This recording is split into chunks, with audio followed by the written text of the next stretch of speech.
Hi friends, ఇవాళ మేము బోటి తెచ్చుకున్నాం. నేను కడుగుతున్నా. ఫుల్ మెట్ట ఉంది ఈ పాట. ఇప్పుడు ఎలా కడుగుతామో చూద్దాం.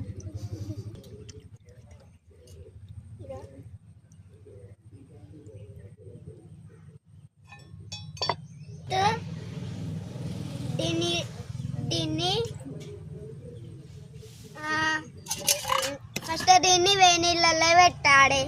తర్వాత కొంచెం పైనక తీయాలి. తర్వాత దీని ఉన్న పొట్ట అంతా మంచిగా వస్తుంది. అప్పుడు ఇది వంట చేస్తే కూడా మంచిగా టేస్టీగా ఉంటుంది. అందరికన్నా నేనే మంచిగా చేస్తా. Bye bye friends. చూడు.